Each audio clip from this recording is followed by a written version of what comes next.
你好，欢迎来到 M 亲子书房练习曲。每天的生活都好忙乱，对不对？在这种忙乱之中，我们是不是常常会觉得好希望能跟孩子有多一点点的连接，少一点点的挣扎？今天呢，我们就是要来聊聊一个很棒的方法，叫做正念教养。它就像一条很温柔的路，可以带我们从那种你知道吗，总是靠意志力硬撑的状态，慢慢的回到跟孩子此时此刻的关系里。好，在我们开始之前我想先请你真的静下来想一下，当孩子情绪上来，可能在哭、在闹，或者就是不肯合作的时候，你脑中第一个跳出来的念头，或是最常不小心就说出口的那句话，通常是什么？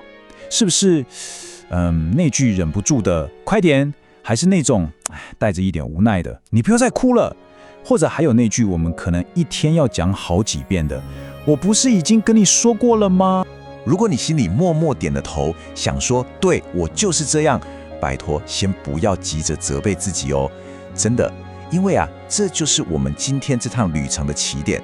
等一下呢，我们会一起来看看这些主题，我们会从了解为什么会有这些自动反应开始，然后慢慢认识到底什么是正念教养。最棒的是，我们会发现这条路不只对孩子好，它同时也能滋养我们自己。对了，一定要看到最后哦，因为内容的结尾，我准备了一个非常非常关键，也很温柔的提醒跟小练习，相信你一定会用得上。好，那我们就直接进入第一个部分吧，这个自动反应的陷阱。我们刚刚提到的那些话，那就我们好像想都没想就说出口的话，到底是怎么一回事呢？我们一起来看看。你看这些话是不是真的超级熟悉？我想跟你说的是，这些话，这些习惯性的反应，它真的不是代表你是一个失败的爸妈，完全不是。它比较像是一个讯号，告诉我们内在有一个固定的模式正在运作。而最棒的是，当我们能够看见这个模式的时候，改变就真的有机会开始。那问题就来了，为什么我们这么容易就掉进这个反应的陷阱里呀？很多人第一时间都会想，一定是我耐心不够啦。但今天我想邀请你从一个更温柔的角度来看待这件事，因为这很可能其实跟我们的生物本能有关哦。所以现在我想请你先深呼吸，然后在心里温柔地对自己说一遍，问题真的不在于我的耐心。那如果不是耐心的问题，是什么问题呢？真正的原因是我们的大脑在压力很大的时候会自动切换到所谓的生存模式。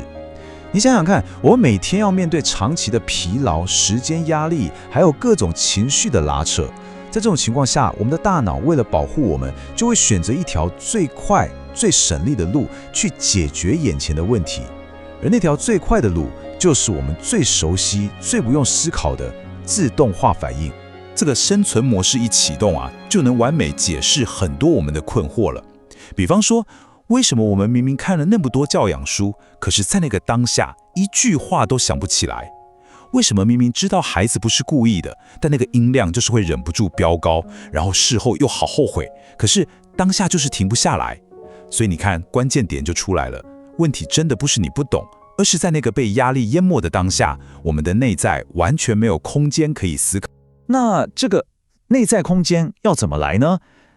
这就是正念教养可以帮助我们的地方了。它的起点就是为我们自己创造出那个宝贵的内在空间。所以它不是一套新的说话技巧，也不是什么新的规定，而是一种让我们培养觉察力的新方法。我知道很多人一听到正念这两个字，可能会觉得哇，听起来好抽象哦。但其实我们可以把它拆解成很简单的两个部分来看哦。第一个字正，你把它想成是正在发生、此时此刻的意思，它跟正确或正向一点关系都没有哦。那第二个字念呢，指的就是我们心里面现在这个 moment 浮现出来的念头、情绪，还有身体的感觉。所以两个字加起来，正念，意思就是用一种很真实、不带批判的态度去感觉、去察觉我们当下内在跟外在发生了什么事，就只是看见而已。好，我们来看一下这个对比就更清楚了。正念教养的核心是左边这边，它是一个培养我们觉察跟选择能力的过程。它绝对不是右边那种给你一套剧本照着念的话术，这很重要哦。它不是要我们变成一个不能生气的圣人，不是的，而是让我们在生气的时候还能保有选择的能力。而我们做这一切最终的目标是什么？是为了让我们能好好的留在关系里，而不只是想找一个让孩子乖乖听话的技巧而已。那在练习的路上呢，我们会慢慢培养出4个很核心的能力。这个过程大概是这样走的。首先第一步，我们得先能够觉察当下，就是先注意到自己现在到底是什么状态，是累了还是烦了。有了这个看见，我们才有可能做到第2步，就是暂停反射，在那个被触发的点跟我们想冲口而出的话之间，创造一个哪怕只有1秒钟的停顿。在这个宝贵的停顿里，我们练习第3件事，不急着评价，先不要马上给孩子的行为贴上坏或不乖的标签。然后呢，最后一步，我们才能带着觉知去行动。我们的回应可能还是不完美，但它跟以前不一样了，因为它是一个有意识的选择，而不是一个失控的反应。听到这里，你心里可能会冒出一个问题：Ann，你讲了这么多，听起来都是大人自己要做的功课啊，这跟孩子有什么关系？你问到重点了，这就是我们要谈的最核心的部分。为什么孩子的改变常常得从我们大人自己开始？答案其实很简单，因为孩子的情绪调节能力就像还在盖的房子还没盖好，所以很多时候他们需要借用我们内在的稳定来帮助他们自己稳定下来。你可以想象，如果我们自己长期都处在一个很紧绷、很高压、很匆忙的状态里，那就算我们嘴巴上说的话再有道理，孩子真正感受到的、吸收到身体里的，其实是那份看不见的紧张感和威胁感。所以请记得这句非常重要的话，孩子真的不是听我们说什么来学习的，他们是看我们如何存在与这段关系里来学习的。